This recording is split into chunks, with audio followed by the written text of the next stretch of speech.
Hey everyone, welcome to the video of the week. Today's video of the week is Walking Dead Season 10, Episode number 15 coverage. So, this was the one before the season finale, and pretty much this one, it focused on Lydia and, well, there's other people it focused on too, but the one I want to focus on first is Lydia and Negan.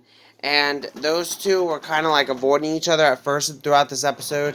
Obviously, because Negan pretty much was the one that killed her mom. Eventually, Negan gets the courage up to go and talk to her. She doesn't really want to talk to him. And then he's like, well, really, you just need to grieve about it. You need to hit me, or something like that. She eventually ends up doing that, and then it seems as if they're going to start getting a closer bond between them.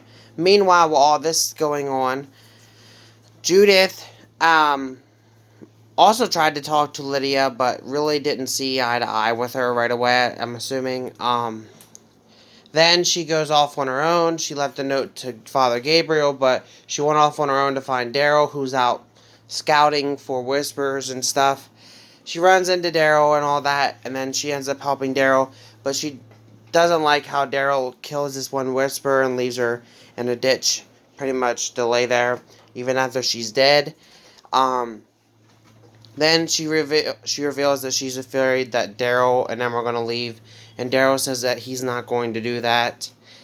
Meanwhile, while this is going on, King Ezekiel, Eugene, and Yumiko, I believe her name is, are back with that lady, and we don't know who her name is yet. At first, they were like, they don't really trust her at first. Well, Yumiko mainly doesn't trust her, but she reveals her name is Juanita something or whatever, but she doesn't like it, so everyone calls her Princess.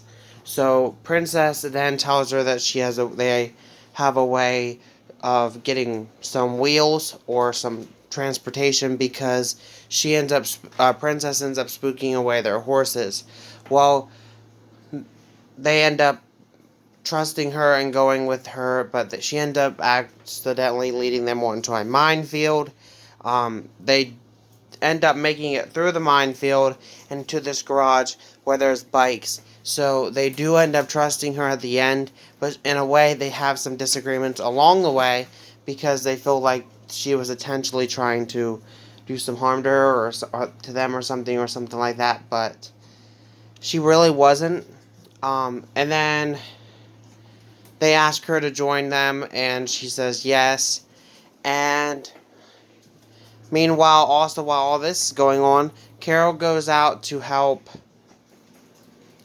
I forget his name, but he used to be a music teacher. Find something with Kelly, and they end up having a little bit of a heart-to-heart in the car, which was really kind of nice. They were talking about Connie, and that, and whether or not she is still alive or not. Also, meanwhile, Alden and I forget his name. Alden and somebody were out are out also scouting the Whisperers, making sure they were going in a way that they wanted them to do, which was by Oceanside. However, they ended up changing positions and going directly towards where the whole people are hanging out at, like this hospital type area. So things are definitely starting to heat up, and I can't wait till later in the year when we have the season finale, because the season finale will no longer be next Sunday because of all the stuff that's going on right now in the real world. But I can't wait to see the season finale of this season. It looks like it's going to be really interesting. And with that said, that's about it. So next video of the week will be a bonus Let's Talk on Stephen King, and specifically Stephen King books and movies, It Chapter 2, and the possibility of It Chapter 3, and a theory that I came up with for It Chapter 3. So, with that said, thank you guys for watching. Have a great day, and peace.